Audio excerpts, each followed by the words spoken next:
Hi guys, welcome back to the debate show, and today we're here to talk about a bit of a more serious topic, and it's about men's mental health, about how men find it hard to talk, and if so, why.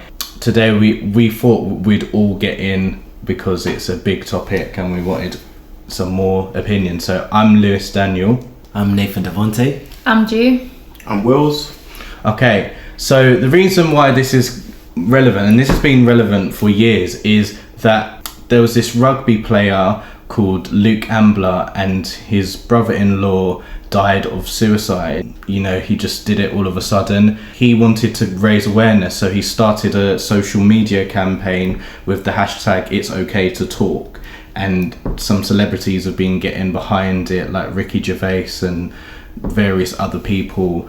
And yeah, I wanted to just discuss this because it's why do men find it hard? Men find it hard to speak because society has taught them two things. Like, to be a man, you have to be, the only emotion you can show is anger. You can't be soft, you can't be emotional, you can't express how you feel, and you're meant to have it all under control, meant to be financially, emotionally. Those are the things that you can't be vulnerable, basically. And as society, I think it's everyone. I think it's women as well, because you do see the way they talk about how they like their guy to be. If a guy is too nice to them, like he's too nice, or that's an issue, or he's too soft, or he's too emotional, and you commonly hear the expression, I like a man who can put me in their place, can put me in my place. You know, they have to be dominating, and that can obviously, if you're taught that from young age, even like from little boys when they cry, or you're a man, you know, be a man, and telling a child that to them growing up, obviously you're not going to be wanting to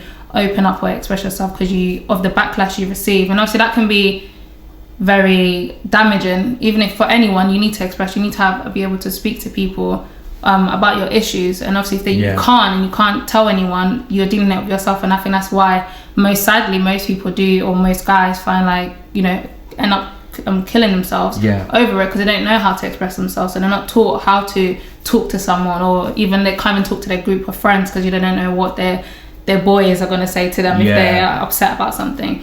So I think that's why. I have to agree. I wanted to just say there was one more bit of statistic that is quite scary. It's the single biggest killer of men from 18 to 45, which is very bleak. Seriously? Yeah. Oh. Suicide, yeah. In the UK or in the UK, sorry. In the UK, yeah.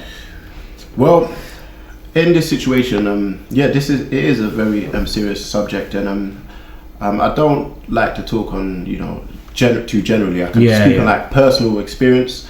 When I was like, let's say in primary school, from like year 1 up till about year 5, I was very like emotional. You know, when people will upset me, like, I would cry a lot, you know, and then get angry. But being that I had 2 older brothers, you know, I've got a younger brother as well, you know, and I grew up with my mum. I was always told to just not cry, you know, strengthen up, toughen up and everything. And growing up, you know, it forced me to not let my emotions out. So I found, you know, when I got to an age when, you know, I started getting into relationship, having girlfriends, I would never express myself, you know, to my significant other. It was very difficult for me to speak, you know, like wholeheartedly about how I was feeling, and it was actually at my detriment, because it turned out that you know, a lot of my girlfriends would say I'm being mysterious, I'm not letting out no emotions, things like that, and we'll end up just always breaking up. So, and it's only of recent times, in like the last 2 to 3 years, I can remember going through a serious breakup with a long-term girlfriend, where it took me to a different place as well. You know, where I became very low. I was growing my hair, you know, beard, everything was groggy, and I, you know, that was my way of finally being able to express myself, express my emotions, you know, because I was suppressing them for so long. And it turned out, fortunate enough, that I had friends and family that I was able to speak to, eventually let them know that, yeah, I have found it difficult to speak openly about, how I feel when I'm feeling low, and not being able to speak to anyone about it, because I've been living up to that, that general idea that you have to just be tough about it, be a man. I went to one of the ways of me expressing it was by, I'll go to boxing. That was my way of letting out my anger, but that's just that type of emotion. It's just a more controlled anger, but nonetheless that's how I'm expressing myself. Whereas it's not always the best form. Again, I was also resorting to smoking a lot of weed as well. That was my other way of, rather than just speaking to people about I'll just get drunk and smoke a lot. And I find that with a lot of people as well, that is what we resort to, to some type of vice, rather than, talk it out, which is, I believe, is always the best way. Yeah. It's always the best way to let out, let someone know how you're feeling, and getting that advice, from other people to, put you in a much better place, in a much better mood. I think that's very important. Fortunately now, I've stopped smoking. I've been going to gym a lot. These are the things that I believe help out your mental state, to not make you, feel down in a rut. But with the day and age that we're in now, internet culture does mean that a lot of young men are comparing themselves or looking at their own lives to what they see on the TV, what they see on the internet, and that can affect your mental state. I believe personally, I'm not blaming it wholeheartedly on that, but my personal experience, that has been one of the things. I can be online, I can see other people's lives, and I can, I start comparing myself to them, and I fell victim to that. So I would say, anyone that is going through that, to definitely speak to someone, and try your best to not give in to drinking and drugs to get over that situation, because it just makes it worse. And the fact that one of the debates was Frank Ocean's album, his label's called Boys Don't Cry. As a man, it's all right to cry. There's completely nothing wrong with that. It's okay to let some emotions out. I mean, I don't generally, crying doesn't solve your issue, but if you've got that pented up emotions inside you that you're just keeping it in there, and you're holding on to it because of you've been told it's not manly to cry, then that's not the way forward. We all have emotions that we have to let out sometimes. It's very important, I believe. So that idea is something that I'll dispel. And if I don't have a son, but if I ever do, and if he's ever crying, I'll never tell him, don't be a man, don't cry. I'll never tell him that. Like, if he has to let out that emotion, it's important to let out that emotion. Yeah, sometimes crying doesn't solve the issue, but it's that first acknowledgement, and that will help you in the right direction to your next step.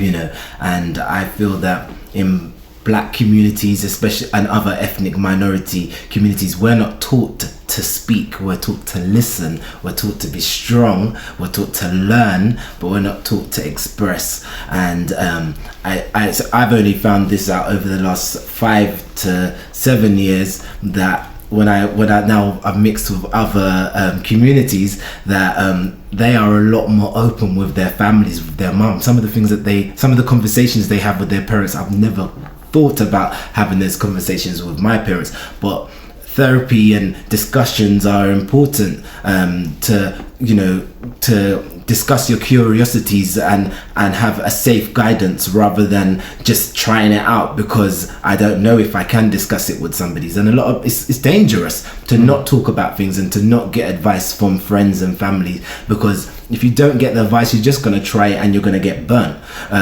potentially. So I feel that it is important to talk, but we have to find people we trust. And I know many people, I'm sure we're all the same, we've got a small network of friends, but sometimes it's our small network of friends, those aren't the people that we trust to tell them our deepest fears or curiosities. So I would say, don't be afraid to talk to a stranger. Don't be afraid to go to the doctor and speak to a therapist. And online on the internet, on YouTube, there's so much resources now. And I think that's one thing I've learned from reality TV actually, is that a lot of people do go to therapy and they talk about their issues. And I think that reality TV for me has changed the perception of going to see a therapist, which is a positive thing. I want to add on that though. In America, going to therapy is seen as normal, like going to the doctors to have a checkup.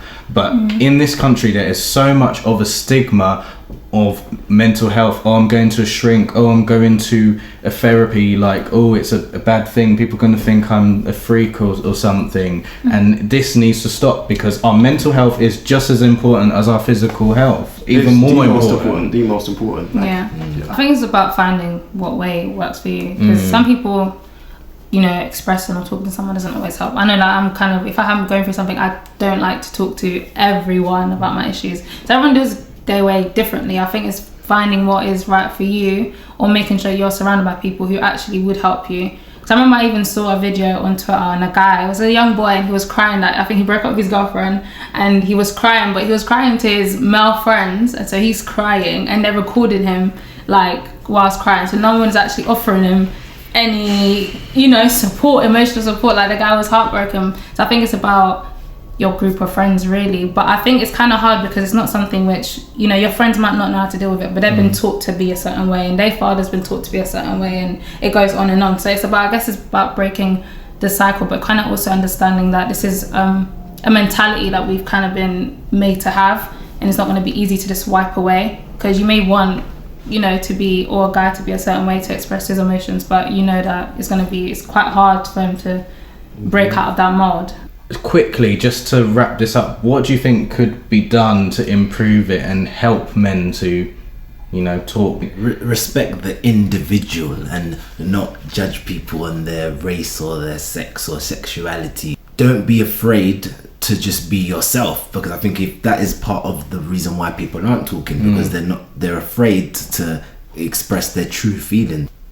I think we'll start with mentality. I think as a society we need to kind of accept that men go through the same stages or the same experiences as women do, and they still need to be able to express themselves as women do as well. So I think that plays into a role, and also women not kind of feeding into that, because I know we can as well, in terms of how we want our guy to be, and kind of reinforcing the same toxic ideologies that society does put out there.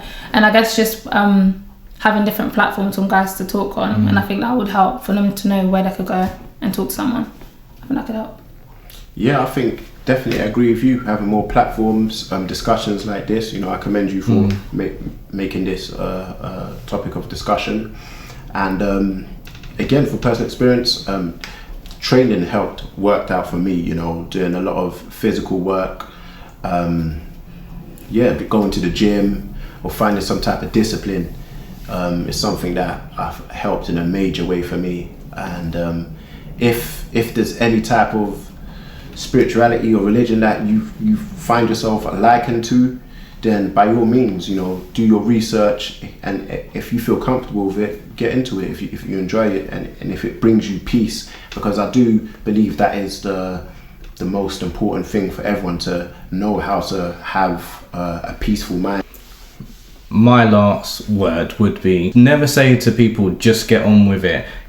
Everyone is going through their own journey, their own story, and you have to respect that. And too many people love that phrase, cheer up. Never say those generic phrases. It's about support systems and making people feel supported, and that little bit you do goes a long way, because it plants the seed and the tree grows and all of that.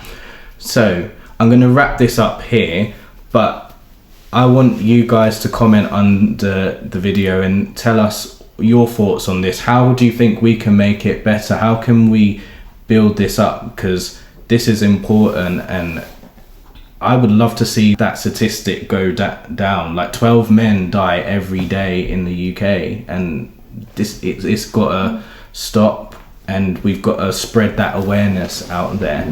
So please thumbs up if you like this and subscribe to Get Lifted TV. It could be your best friend when the boyfriend ends.